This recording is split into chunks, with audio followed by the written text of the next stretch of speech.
lia srok liaស្រែliaម៉ែមកធ្វើការងារតាមគ្នាដើម្បីជីវភាពគ្រួសារបន្ទុកមួយខែ$40រស់នៅ4-5អាត្មាគ្មានអ្នកណាត្អូញត្អែកម្មកររោងចក្រធ្វើការគ្មានក្តីស្រណុកហូបចុកមិនគ្រប់នឹកស្រុកនឹកពុកនឹកម៉ែនេះសាយថ្ងៃមួយក៏បានជួបស្នេហ៍សន្យាស្រឡាញ់មិនប្រែមិនចោលគ្នាទោះជាយ៉ាងណា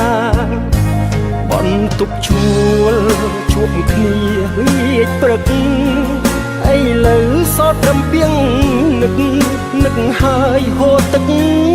នេត្រាអូនឈប់នៅហើយឈប់មកធ្វើការលឺគេថាអូនមានអ្នកថ្មីចៃដនជួបគ្នាពុំងាធ្វើជាមិនស្គាល់អង្យុទ្ធទេធរ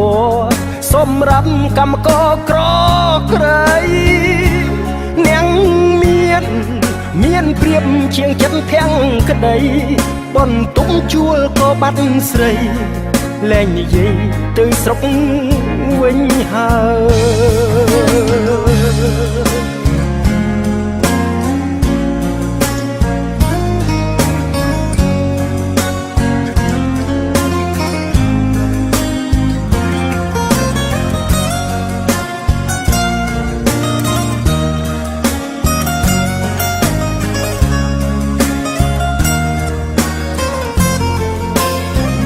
កម្មកររោងចក្រ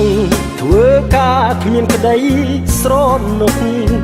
ហូបចុកមិនគ្រប់នឹកស្រុកនឹកពុកនឹកម៉ែនេះសាយថ្ងៃមួយក៏បានជួបស្នេហ៍សន្យាស្រឡាញ់មិនប្រែមិនចោលគ្នាទោះជាយ៉ាងណាបន្ទប់ជួលជួបគ្នានឹងងាកព្រឹកឥឡូវសតត្រឹមពីងនឹកហើយហូរទឹកនេត្រា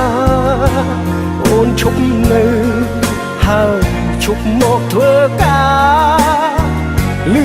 គេថាអូនមានអ្នកថ្មីចៃដនជួបគ្នាពុំងាធ្វើជាមិនស្គាល់អង្យុទ្ធទេធរសម្រាប់កម្មករក្រក្រៃនាងមានព្រៀបជាងចិត្តភាំងក្តីបន្ទុំជួលក៏បាត់ស្រីលែងនិយាយទៅជួពុកម៉ែវិញ